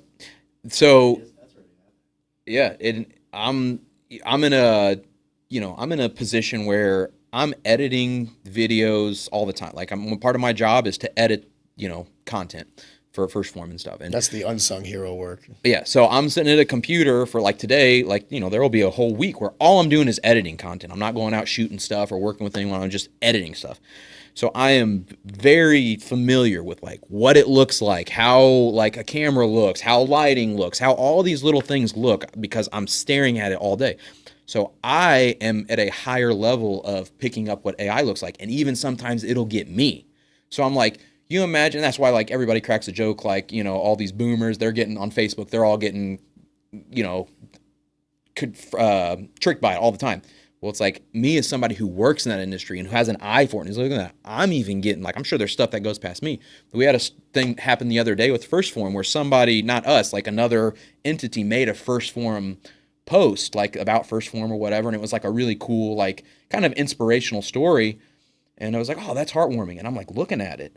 And I'm like, that's AI. And I could tell because I started noticing little tiny things. And then I started looking at, like, the writing on, like, the walls and, like, on their shirts and on products that were spelled wrong and the logo was wrong a little bit. Like, that's AI. Like, it went past, like, the first reign of, like, people. And me and a couple of the other video guys were sitting there looking at it. We're like, and that's what I think AI is fine if it's, like, funny, like, stupid meme stuff. Okay. Where to me it's kind of messed up is these, like emotional stories. It's like now they're, like, pulling, like, on your emotions as far as, like, a heartwarming, heartfelt, like, oh, this was a guy and, his dog died and then a bird came that was like his dog. Like, and they get, like, they pull on your heartstrings and they make it, like, that's where it gets weird to me because I'm like, like, yeah, you don't know what, you just stop trusting anything. A meme is one thing. It's like, who gives, like, it's funny, whatever. But, like, these things where it's supposed to be a real story or it'll be, like, body cam footage from, like, police. There's a lot of those now that are, like, AI that looks so real. So it's all made to be shock value or emotion. And that's where people are going to stop completely trusting anything, which could be a good thing, which could mean people now are going to want human interactions more than ever. And they're going to start doing, like, talking. Or not. Or they double down and isolate even more. Because when I was talking about friction, creating friction in your life, that's hard. And what we've seen in humanity is that they actually enjoy a less friction world, a frictionless world. And my fear is, and you're going to see it actually in the adult and entertainment industry first. Dude, I'm telling you right now, if you're a girl on OF, get ready. get ready, because you're about to have to compete with AI generated women and men. It's already happening. Yeah, that are literally proportionately perfect. And the technology is only getting better. Yep. And they're offering girlfriend experiences to like very lonely men, and language learning models. Yeah, I know. Not that I've used it. Well, when we had Whitney on here, so Whitney McAllister is a big OF content creator, and what shocked me the most about the money, because like when we went to dinner afterwards, and I was like, I gotta see like how much are you generating? So I'm not gonna talk about her money, but what I will say is the pie chart of her money, the majority of her money isn't even the visual content. It's messages. Yeah. It's people wanting to talk to her. I'm like, dude, that's dark. And when you introduce that variable, how long until you have guys that are running these language learning models and then doing like Sora 2 content for the visual side, and then language learning models that are like retaining all the information that these guys are telling them, and literally providing digital girlfriend experiences. And these guys are talking to a computer. Like, they're already doing it. That's what I'm saying. Like it gets dark. I know they fast. Are. It gets dark fast. I mean, there's whole. I was looking the other day. There's whole Instagram accounts now. I seen this one, and it's like this girl has hundreds of thousands of followers, and it's like comment, engagement, all that, and it's all AI. Like the whole thing, all her pictures. Because pictures are even harder to tell. Video, I can. I can still tell. Video, I can pick out things and stuff. Photos you can't. Well, that's the problem too, because like, do you remember like that Will Smith eats spaghetti photo from like Sora 0.5, and it was awful, right? And then within 2 years, it's already so much better. It's like, but photos are undetectable. Yeah. So we've got software on all our computers now. Adobe, all these have AI and stuff that you can use. Like all of them are integrating it. I use AI for the editing on this podcast. Yeah, and we've like messed around with the photo stuff, and like we've done tests within our own media team. People that our job is media and like looking at this stuff and sees this stuff, none of us can tell. No, they'll come up with photos and stuff. Not one of us in the whole we got 20 some media people can tell which one was AI or not. Like it's that good. Like photos, it's already gone. 2-3 years. And video will get that way. Yeah. Videos, it's already very, very close. But if you have like a keen eye for it, you can kind of detect it, but it will be will be undetectable. You know what industry has been disintegrating in real time, and we don't necessarily care about it because of the politicalization of it? Hollywood. Yeah. Because Hollywood took such a hard stance like during the COVID times and everything, and then with all the LGBTQ stuff, it's been very polarized. Yeah. So right now, Hollywood is literally disintegrating in real time because of all this new content that's being produced at record-breaking efficiencies. Yeah. So like, it doesn't make any more sense anymore to like make this movie for $300, $400, $500 million when you could do it at a fraction of the cost, and it's like 100% AI generated, even like the writing and everything. Dude, I'm telling you, within like 10 years, at the current trajectory, I forget who it was that said this, and it was an article I was reading on the New York Times. So I'm not doing a good service of regurgitating this information, but they were talking about how like industries will literally evaporate in the next 10 years, and it's all the creative ones. Yeah. So like my job. I hate to say it. No, it is. It's 100%, and that's what I love about First Form and like Andy. It's like he is very like, hey, we are gonna like do as much as possible to keep real people really working. So that's a plus for job security. There is like they're not just gonna be like, oh, like fuck you, we can go get AI and do this right now. But it will. But I mean, it does make our jobs easier too. There are things like that we can do, like with editing and stuff, that do help. But yeah, it's gonna. I mean, I've seen now you can just literally take a picture on your phone of your face right here. You can put in AI software that will give you professional headshots. So it's like now, if you're like a realtor or you're like anybody that like uses headshots for things, well, you just eliminated a whole category of photographer. You can go in now to your house, like for real estate photos and video. Now you can just do that on your phone, have AI edit, like you can take the photos and throw it into ChatGPT and say, make this better. Yep, you eliminated a whole industry, and whether we think it's good or bad, it's here. Like again, that's another thing. The train's already left the station, so the only thing to do is to learn how to work with it, around it, or like you just have to learn and figure out like what you're gonna do, because it's here. Like there's no stopping it. Even if they outlaw it, now you don't even know if it's really outlawed. You can't, like, what is it, Pandora's box, once it's open, like you don't know We don't know. Like they could say, "Oh, it's outlawed. We're not going to do any more AI," but you literally wouldn't know if what they're showing you is AI. The first rule of the legislative branch is don't create a law that you can't enforce. Yeah. And good luck. Like you said, the genie's out of the bottle. Yeah. And here's the other thing too, because we're it's a global market.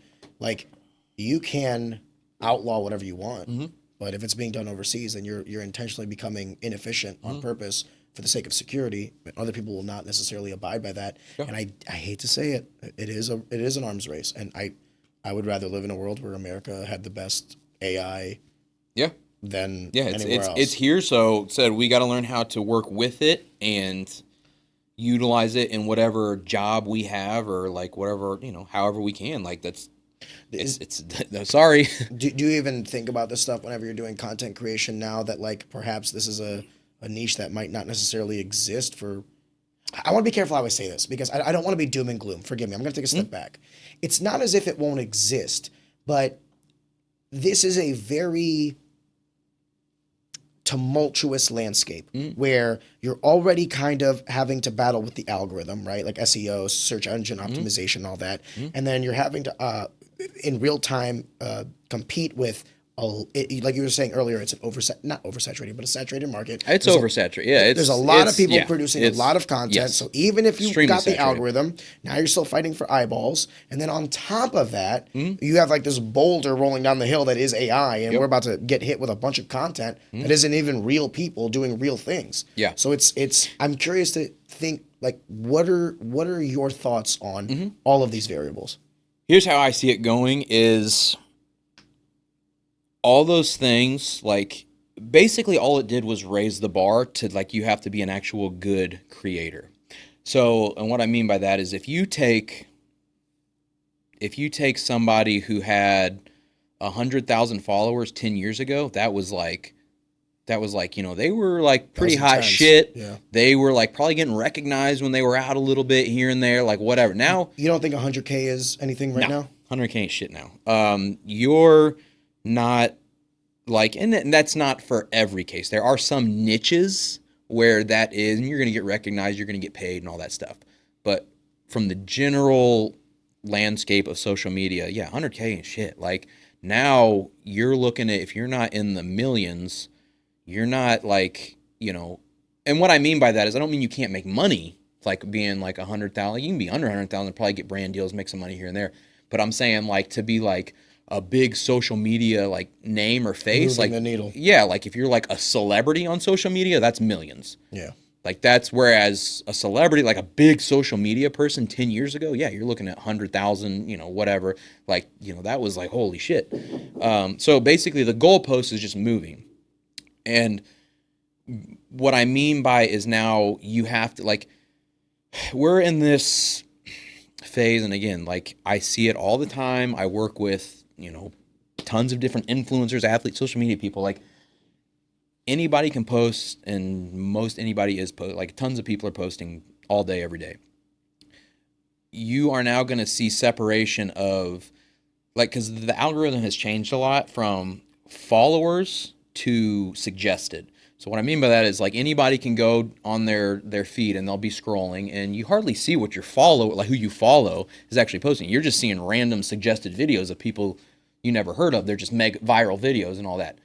So the game has changed now where if you want to make a name for yourself, you have to be consistently putting out viral videos. You have to be consistently hitting hundreds of thousands or millions of views on your videos till people even start paying attention to you, till you start building a following. And even then, it's still slower. People nowadays aren't nearly as likely to follow as they were back then, especially on TikTok, like on these platforms where it's like such suggested algorithm based. Because you don't need to follow anymore. You don't need to. You're getting shown just stuff you like. It doesn't matter who they are. You like it and whatever. So following count does not matter nearly as much as it used to. What matters now is your likes and your views and your shares and stuff. Like those are the things. There's a difference between following and influence. Like that you can have somebody who only has 50 to 100,000 followers that has way more influence than somebody that has 1 million. I mean, like there's people who had so many followers from years ago that just still have them they're kind of irrelevant now, but they still have that following because they didn't have enough people not follow them. Can I expand on my question? And that's introducing a different variable, and that is kind of going off of that dead internet theory. It would be lost on me not to bring up the fact that there's even a market for this stuff now, meaning you can buy views, like botted views. You can buy botted followers and engagement and all these other things. Yep. Where does this leave the landscape, in your opinion, of like, does it start to dilute its importance, and is there at this point in time, because like I don't think that companies are going to go from like, marketing on social media back to radio. No. I think it's a pie chart, and I think they're going to do a little bit of radio, a little bit of television, but right now it's like pretty much online, majority of it. And if you're online, then you're on either high traffic websites like newspaper websites and stuff like that, or social media. Yep. So it's like that cat is out of the bag. However, if we are attributing someone's value to their, their likes, their views, their engagement, but you can also purchase these things, at what point in time now are we getting to like, what is this? So I think the way I see it is that if you are like, people also know that you can buy that stuff. People know, so they're, especially like companies like us, like people who are very heavily involved in social media and marketing and stuff online, for the most part, you can tell. And that's where personal like interactions and like commenting and like your personality comes into play, which is a plus side for like new creators and people who are actually have personalities and good ideas and good content, because you'll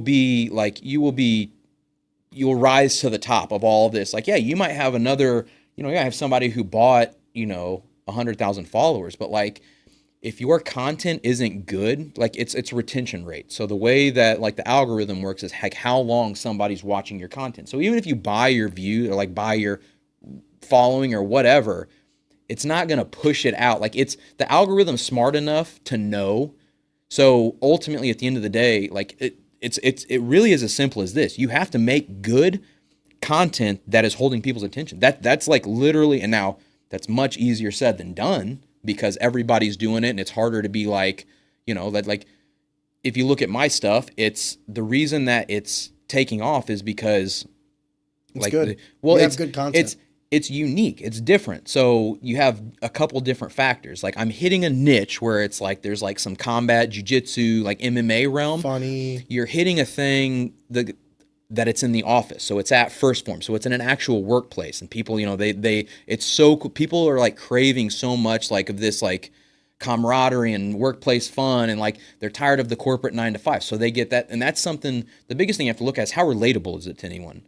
So you can be somebody really good at like your niche. So like, let's say I just wanted to only do MMA, and like I'm doing, cool, that's great. But now your pool is much smaller, and it's even harder to build off of that, get brand deals, get money, because now you're competing in a smaller pool where there's already established guys who have credentials in MMA or whatever.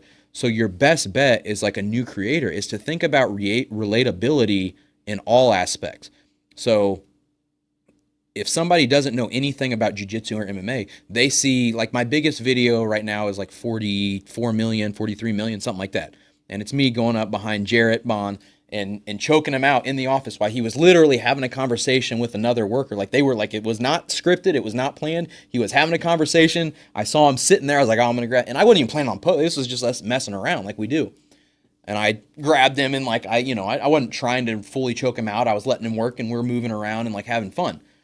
So if you don't know anything about jiu-jitsu, you still see that and go, oh my gosh, I'm going to send that to my other coworker because look at this fun environment where like, and then if you're not if you don't care about the jiu-jitsu or the work environment, if you're just a dude, you're like, oh, me and my boys, we mess around. Like, so it's hitting multiple avenues of relatability. That's what's going to create like the most viral videos, is like, if you can hit multiple things in one video that people can relate to, well, the more you have it, the higher it's going to go. Where do you think authenticity lands on this now? That is there's like a spectrum yes. of what we think is quote unquote relatable or hits certain metrics. But this is my opinion. You can let me know if I'm wrong. I Yes. truly believe that right now, because this is like anecdotal, this is what works for me.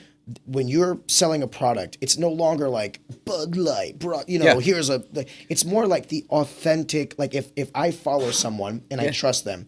When Shane Gillis, the comedian, does the Bud Light commercials. I know that's an authentic product that he enjoys because I saw him on Joe Rogan's podcast drink 30 of them in a 5-hour podcast, right?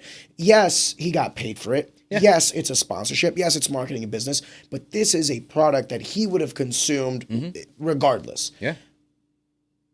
Where does authenticity land in this discussion of content creation, about trying to play with, build on the algorithm, about creating quality content? How important is authenticity to you? It depends on the style of content, but I would say for mine and for most people, it's priority number one. People can see through they can see through all the bullshit. They know when something's an ad. They know when something's put on. They know when something that is so easy for people to see now. Like you have whole marketing agencies or whatever that were like popular back then that are becoming obsolete because their whole thing was like creating viral video, like where it was like, but everybody can now tell that was created and fake. Like everybody can tell that like that was a whole stage thing you did. Like that's why we work with, cinema cameras and stuff like that. But the things that get the most views on social media is off your phone. Yeah. And the reason is because people want more real, authentic, relatable stuff. They're tired of trying to be sold something. If you get on social media, you just want to either be educated, entertained, or have some sort of like impact or emotion. Like you want to feel something. So anytime an ad is spotted, it just automatically gets somebody's brain. So the absolute best people that are like selling stuff online are ones that you have no idea that they're even like. It's such a subtle thing, but you see it so many times throughout their content that you start making it like that's a part of their routine or whatever. Subliminal. Those are the best. Now companies are, if you're like a content creator, they're looking for the people that can like you said with the Shane Gillis thing, they're looking for ways that they can sell your product in a very natural, authentic way. That's like priority number one is like a brand. Like what we look for at First Form is like people who actually have our core values and who actually are like, they're culturally aligned with the brand. Like they're trying to do the same things we are, and then they just have another platform to help share it. But like if your cultures and your values and the way you really aren't aligned with us, well then we don't want you. Like that's a huge part of it. So building on that then, out of curiosity, what do you think is more important? Earlier in the conversation we were talking about creating content that has kind of like multiple layers. Like you were expressing the Jared Bond corporate environment where you came up to him. It's like jiu-jitsu, it could be combat, it can be multiple layers. Yep. So then if we're establishing that the best form of marketing is the authentic marketing, naturally that will result in niches, because for something to be natural and organic, it has to be a part of you. And it's just the human condition. You cannot be a part of everything. Yeah. Like I can't be a swimmer, cyclist, gymnast, fighter, unless you can, then you're a unicorn, right? But for the majority of us, we're going to find our niche. Like you like lifting weights, you like martial arts.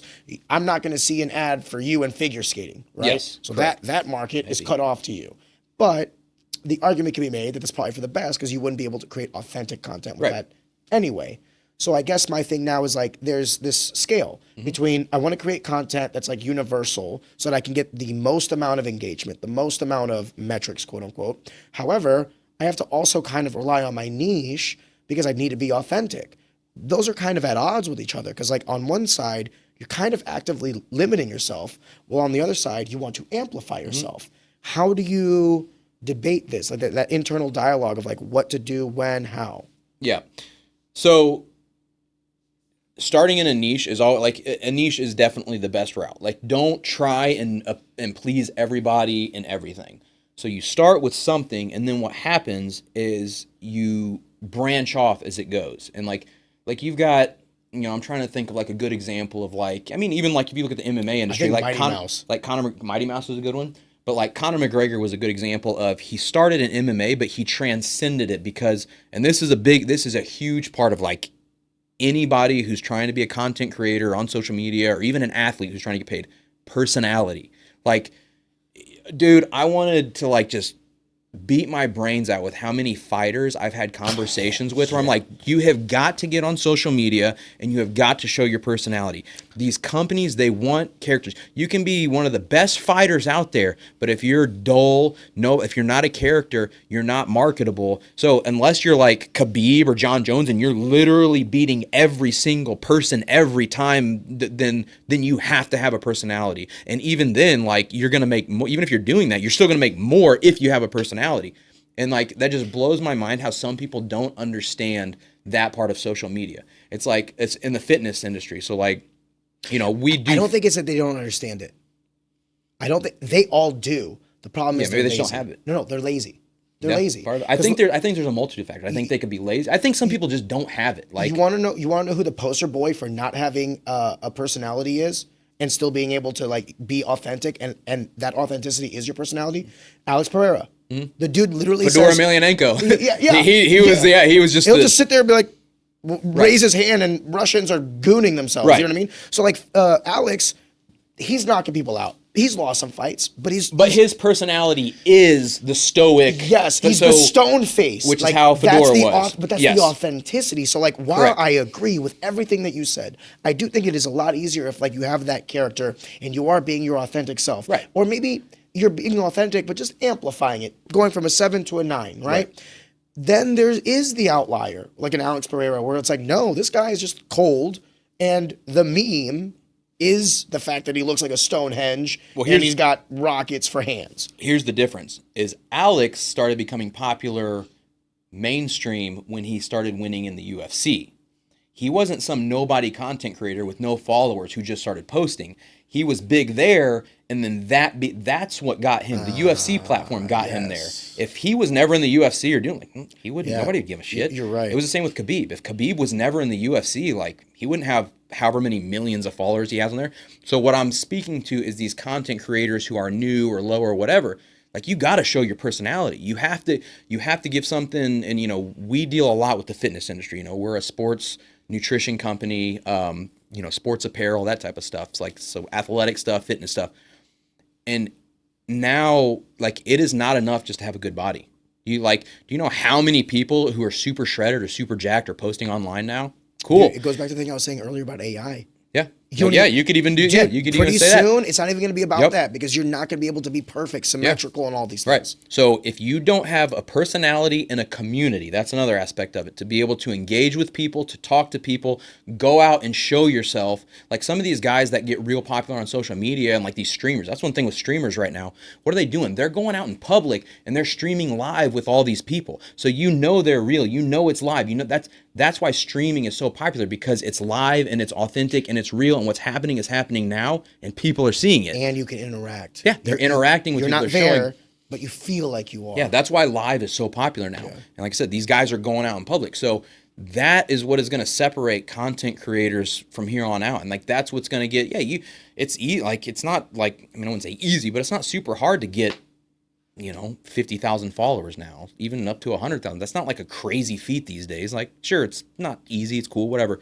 But like, if you want to start making real money and having real influence, you have to have a personality and you have to connect with people. Like, the way I look at it is like, think of somebody you want to go have a beer with in the MMA community. Like, you look at somebody like Alexander Volkanovski. Volkanov. Ooh, he looks like such a cool hang. Nate Diaz. Like, you like got these guys that, like, sure, did they have the perfect record? Were they like the most technical? No, but like, they're cool, like real dudes, and I want to go have a beer and just talk to them. Yeah. Like, they have personality, they had character. So it's like, if you want to actually separate yourself on social media, you have to have personality, you have to have character, you have to be marketable. Like, that's just the way it is. It's too saturated now. Everybody looks good on social media. Everybody can post they're cool, but everybody, like, another thing that annoys me is everybody just only does trends. So it's like, you have whole, like, oh, hey, here's a new TikTok trend, and like, I'm just gonna post about that. But like, no, create original stuff. Think outside the box. Do things that are like different. Be the trendsetter. Like, and you're not gonna be able to do that all the time. That's not like, every video you do isn't gonna be some like, but like, yeah, start thinking outside, and it might not get any views, but like, start trying new things. Like, one thing I always tell people who are like just getting into it is like, do a bunch of random stuff. Stay within your niche and kind of what you're into, but like, try different styles of content. Try like a talking head about something that you're doing, whatever. Try, a skit that like is maybe like funny, but like has to do with what you're into, that's silly or whatever. Show a real documentary style vlog piece of you doing something. Like, try different styles of content, and like different things will stick. If you stick, a good example with me is if I'm fully aware that, like, okay, some of these ones that have gone mega viral of me like choking guys out or, you know, grappling in the office. Like, I can't only do that and expect that to last forever or me to make money off that. It's like, no. So what I do is like, okay, I know that works really well. I know people like that stuff. So I'll do one of those, but then I'll add in some sort of personality one or something like a talking head one. Maybe like like some sort of like just text with like a, you know, funny, like showing my personality, because I'm not a super serious guy. The one with ears where there was like your muscles aren't going to help you in a fight. And so throwing in little things like that. And then you throw in another one that you know is going to do good because they've already done good. So it's like adding in these little things that show personality and show who you are to these ones that do really big numbers. Like, that's the key to start getting outside that box. You can't, if you just, you know, you do one thing and it takes off and you keep doing that, sure, you might do another 4, 5, 6, 10 of them that all do good, but it's eventually just going to trickle out. And people, it's even the ones I do now of the grappling in the office, they slowly are doing that because people have seen it now. That first one happened, did mega numbers, and the other ones still do great, but not as good as that first one because now it's been done, it's been seen. So like, trying to do different things while integrating a personality within them is like, that's what I've been doing, and so far it's, again, I don't want to act at all like a high level influencer, but I've only been doing it like seriously for 6 months now, and like, I mean, they're doing good, they're doing decent. I don't follow much, like, to be completely honest with you, this is gonna make me sound like a boomer. Like, I don't really follow a whole lot on Instagram. Like, I use social media exclusively for networking and things like that. That's kind of how I am now. There's few content creators that I like genuinely follow and like look at their content. You're one of them. Yeah, that was one of the big reason why I reached out to you, because I was like, oh my god, this shit's like hilarious. Yeah. And then when I saw that you were first one, I was like, oh, he's close to me. He's cracking my shit up. If I can sit down with the guy, hell yeah. Like, that is literally the thought process I had when I reached out to you. I was like, oh, hopefully he says yes, you know. Yeah, and it just goes back to like literally, and there's different styles. Like I said, you have different strategies for content. You can, like, there's entertainment, so that's just like people are just there. You're not trying to sell them nothing. You're not trying to teach them anything. They're just there for a laugh. They're entertained. It makes them feel good. Whatever.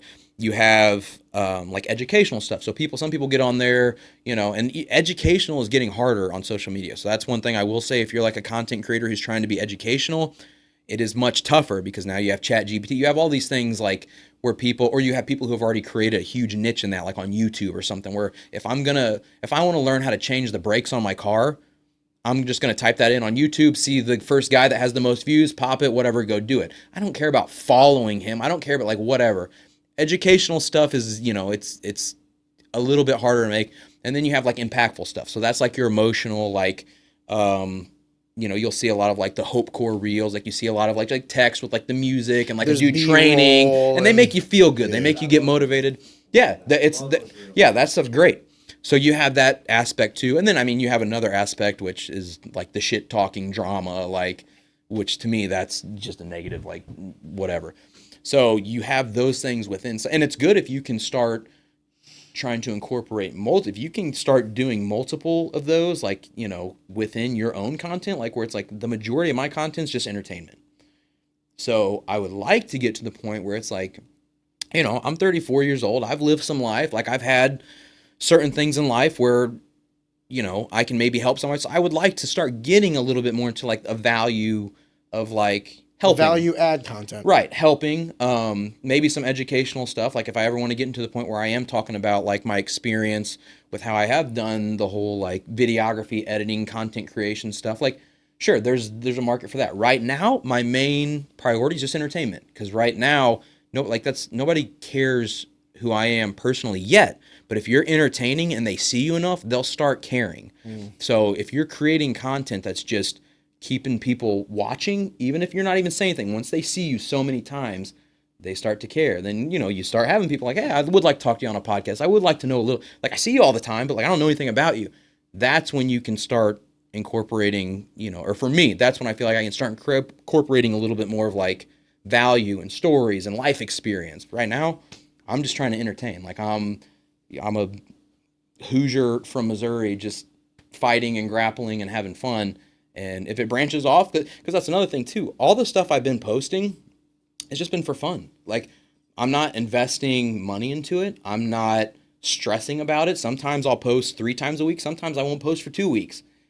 I'm just having fun right now. Like, I think if it gets to the point where you're like anxious and like, I gotta post, and like you're just throwing things up to throw things up and trying to do the trend, like, sure, I'm not saying that doesn't work. There's people who make that work for sure. That's just not for me. Like I would rather just not do it. Like I just want to have fun, create value, and just do it. I mean, I've even posted things where like I'll take it. I'm like, I don't like that. Like that seems too meh for me. Like I don't want to do that. Like, so that's part of it too, is just finding out what you like. I know exactly how you feel. When I decided to do a podcast, like the majority of my inner circle was like, everyone already has a podcast. I was like, yeah, that's fine. I was like, I started. Yeah, you'll get shit on. That's another thing. If you start doing content, you're gonna get shit on by people who are close to you. Not just that, you'll get shit on by people that you don't even know. I really don't care. One of the nice things about fighting was when I would win a fight, if I knocked them out, I would get comments like, you have no grappling. And if I submitted them, I have pillow hands. And if I went to a decision, I'm boring. Like, yeah. I don't care. Like, I want to be careful. I always say this because I do read comments and I do take constructive criticism. Yeah. It's not as if Sometimes I feel it. Sometimes I go like, all right, fuck you. Well, it's not as if I take it personally. Yeah. I look at it like objectively. Mm-hmm. I don't let it in my heart, but I do let it in my brain, if that makes sense. Yeah. Because I get it. Like this guy took the time out of his day, or girl, to leave like a shitty comment that came from something there. Now, maybe the content is shit. Like maybe they are right. I have to look at that. Or maybe it's just sour grapes. I don't know. But I do look at that stuff. But one of the things I was going to say was like, to your point about just doing it for fun, when I created this, I did get like a whole lot of people that are like, oh my God, everyone has a podcast. Like, oh, you and another podcaster? Else. Yeah, everybody's got a podcast. Exactly. And I just told them, I was like, listen, man, I'm going to have the conversations anyway. I enjoy this. It's fun. I genuinely enjoy this. And if one person watches it, then cool. That's a value add. And that's been like the whole... How do I word this? Because I want to be genuine and say, like, I think everyone wants whatever it is that they're doing to blow up as much as possible. Sure. In martial arts, you would have loved to go to the UFC. Yeah. So would I. But I didn't, and that's okay. For this podcast or for your social media, like, would you want millions and millions? Of course, like, who would say no to that? Yeah. Same thing with my podcast. But if it doesn't, it will be okay. That's like my mentality on it. Yeah, as long as if you're having fun and just enjoying what you're doing, and like I said, it doesn't cost, like social media, if you got a phone, like whatever you're paying for your phone bill and stuff, cool, like throw stuff up there, and you will, like one thing that's like, I don't remember the exact saying, but it's basically like nobody who is actually successful, who has ever done anything or is like important, leaves hate comments. Like think of anybody that like nobody does that. Like that just, it doesn't happen. I exclusively say things like God bless, love this. Yeah. If it's not positive, I just don't do anything. Right. So that's the first thing to like pay attention if you're starting social media or whatever and you're worried about haters. Nobody who actually is somebody or has done anything or is important, and however you want to, like, it's just until Elon Musk retweets something and it's like, that's you. Now, I will say that is not a 100% guarantee. If you truly are if you're truly a scumbag and your content truly is bad, like, okay, you might get a few important people being like, hey, stop this.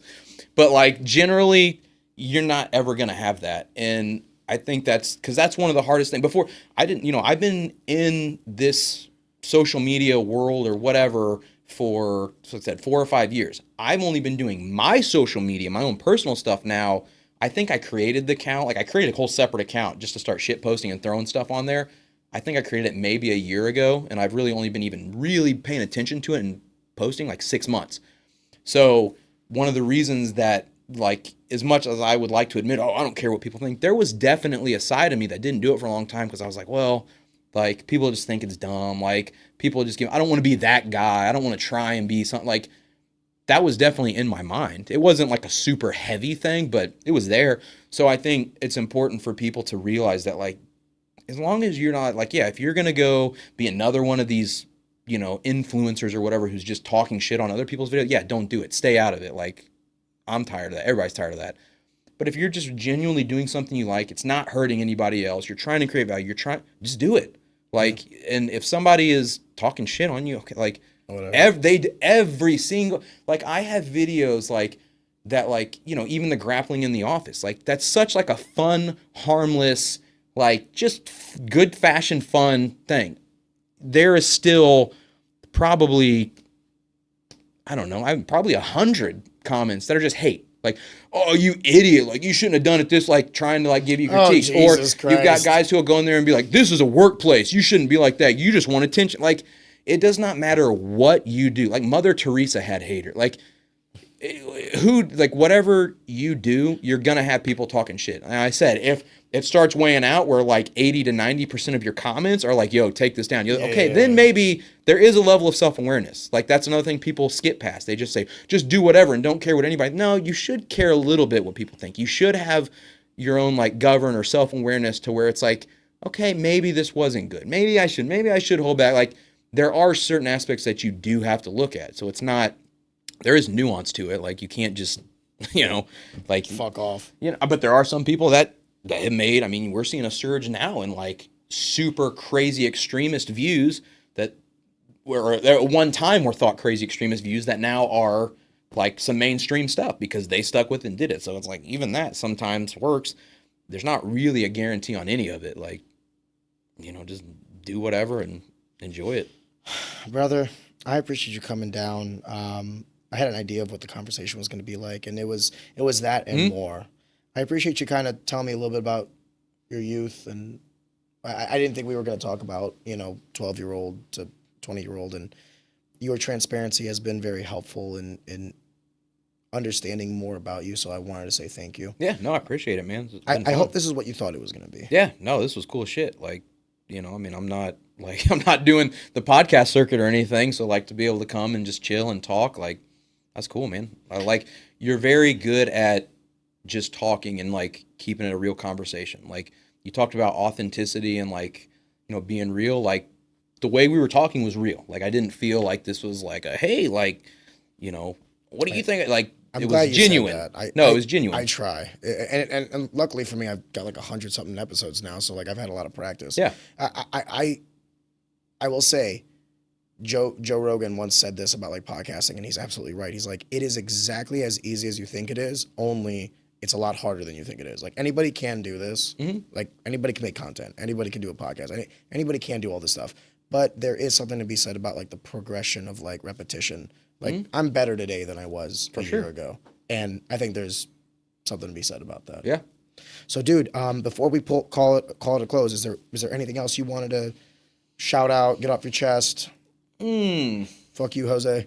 Yeah, Jose and Triago, you're a real scumbag for throwing a spinning elbow bag fist at sparring? Fuck you. No, it's, I will, that whole situation, I stepped into it. He did pull, and I just happened to go in at the same time. The best part about that video was Jose going, ooh. Oh, yeah, he felt bad. He's like, Jose is like a good dude. Like, he's like genuine. I mean, in fighting, you come across most guys that are good at fighting are like, they're just genuine cool dudes. Yeah. Jose's the same way, but no, man, I appreciate you having me on. Yeah, I'm just gonna keep making stupid shit posting stuff and see where it takes me. And I mean, I'm in a position now that's really good. I will speak again on First Form. Like, First Form is, I've been there for 3.5 years, and it's been one of the coolest, like, craziest roller coaster, value added experiences of my life. So I have no plans of leaving them. I want to keep doing what I'm doing over there. I get to do a lot of cool stuff, meet a lot of cool people.